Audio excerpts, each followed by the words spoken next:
Chosen one, listen carefully.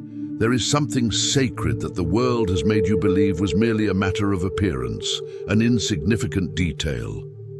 But heaven has never seen it that way. I'm talking about your hair, not as fashion, not as a symbol of identity, not as something to control or change, but as something holy. It was not created by chance. Your hair is more than decoration. It is a divine connection. If this message speaks to your soul, don't forget to subscribe to this channel and leave a like on this video. By doing so, you help more chosen ones awaken to their true purpose. A mantle, a living symbol of your origin, your authority, and your divine calling. Just as Samuel anointed David with oil in 1 Samuel 16:13, marking him to reign, God has also placed a crown upon you. Not a jewel locked away in a vault, but something that grows from your very being. Each strand carries spiritual markings, memories, legacy, and intertwined identity. It holds echoes of the battles, prayers, and praises of your ancestors. It remembers the hands that nurtured it, and the shadows that tried to erase it. It carries traces of blessings spoken over your life, and even the whispered curses uttered in secret. This is why the enemy tries to strike you, because what holds memory also holds power. In Ezekiel 8:3, the prophet describes being lifted by the Spirit of God by a single strand of hair. This is not just poetic language, it is spiritual reality. Your hair is not mere aesthetics, it is a divine channel through which body and spirit remain connected. When you neglect it, your energy seems to fade. When you honor it, you feel alive, radiant, aligned. It's not vanity, it's vitality.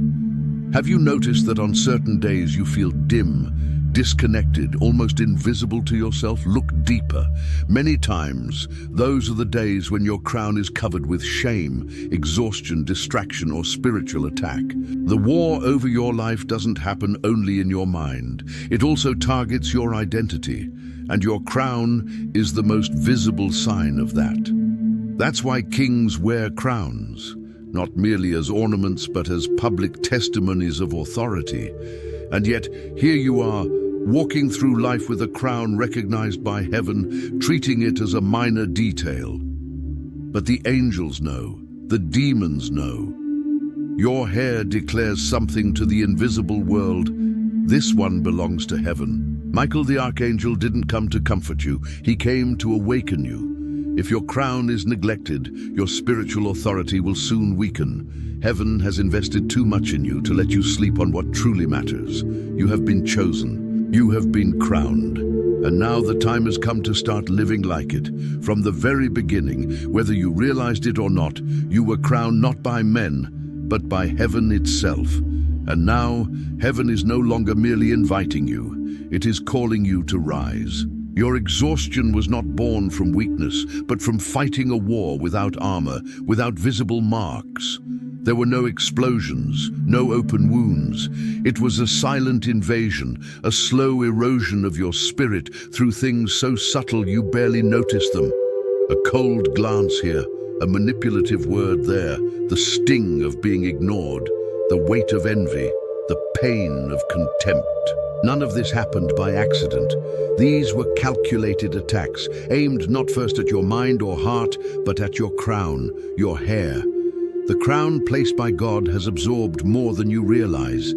Every place you've walked through has left spiritual residue, some hostile, others envious, and your crown has captured it all.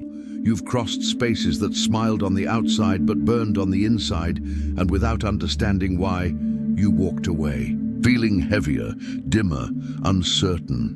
You didn't lose your light. It became hidden beneath layers thrown by the enemy through this silent war.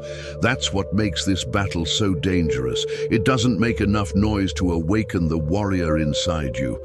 It's subtle enough to make you blame yourself, but heaven sees everything. In the invisible realm, your crown shines like a beacon. Angels recognize it. Demons resent it. That's why the enemy struck early. convincing people to mock your appearance, belittle your beauty, and make you doubt who you are, not with swords, but with seeds planted in silence, growing in the shadows. If the enemy can make you reject your crown, he can make you surrender your destiny without realizing it. That's why you feel exhausted even after resting. That's why you wake up drained even after sleep. You have not been lazy. You have been spiritually bleeding. Things you once thought were your fault are now being exposed for what they truly are. Strategic attacks launched in silence. The weight of curses spoken in passing, judgments whispered behind your back, the voice that said, "You're not enough." These voices are now being silenced by heaven's authority. Chosen one, understand this. Your hair was never just decoration. It is your armor. While many see only strands, heaven sees a shield. Your hair is the first line of defense between your soul and the forces that try to reach you. Every day, you walk through a spiritual battlefield. Envy casts glances, jealousy whispers. Environments heavy with bitterness weigh on you like thick smoke. And your hair, the gift God placed upon you, acts as a filter holding back the poison that could pierce and wound your spirit. You unknowingly left your spiritual shield unprotected by thinking your hair was just about appearance. But dull or lifeless hair is a spiritual warning, your armor asking for reinforcement. Your hair is both a shield and an antenna. It senses spiritual shifts, picks up divine signals, and alerts your soul to invisible forces. Ignoring it weakens your sensitivity and direction. Samson's strength was tied to his hair. It was a covenant, not vanity. Likewise, your crown carries divine authority. The enemy doesn't need loud attacks. He distorts your frequency through doubt, shame, and distraction. Your hair helps you discern spiritual truths, acting as a compass in a deceptive world. If the enemy dulls your sensitivity, he can confuse your path and make you treat your mission as optional. This is why heaven is speaking to you now, because your survival depends on your sensitivity. Every time you care for your hair with love, you honor the God who crowned you. But when you reject it, calling it ugly, unruly, or useless, you repeat what the enemy wants you to believe about yourself. Your crown and your calling are connected. How you treat one reflects how you will carry the other. This is not a metaphor, it is a spiritual principle. Look back. During the times you neglected your hair, were those not the same periods when your purpose seemed distant, when your voice felt weak, when your dreams seemed silent? Your crown was trying to warn you, but you didn't hear its cry. This is not vanity, it is identity. And when identity fragments, purpose becomes vulnerable. Chosen one, you were born marked. Preserve this mark. Guard this crown. Understand that the way you treat your hair shapes the way you carry your calling. Heaven is not concerned with superficial rituals or beauty standards. This is not about idolizing your hair, but recognizing it as something sacred. Your hair is not cosmetic, it is a covenant. It is the visible strand that connects you to an invisible mission. To despise it is to send a silent message to the spiritual realm. I do not acknowledge this sacred connection. Set aside distractions. Place your hands on your head as if touching a scroll written by heaven itself. Speak to your crown, not as someone admiring a reflection, but as a priest releasing divine order. Declare that every curse fall to the ground, that every word of shame be burned. Proclaim that every strand is ready to receive instructions from above. The Lord said through Isaiah, "My word will not return empty, but will accomplish the purpose for which I sent it." Isaiah 55:11. When you speak to your crown, understand, you are not merely addressing hair. You are connecting to a spiritual portal, a mantle, a point of reception. It carries the memories of all that has come before. It has endured and responds to what is spoken. What you declare now will prepare the ground for what is coming in your future. But pay attention, do not delay. Hesitation is not just inaction, it becomes fertile ground for destruction.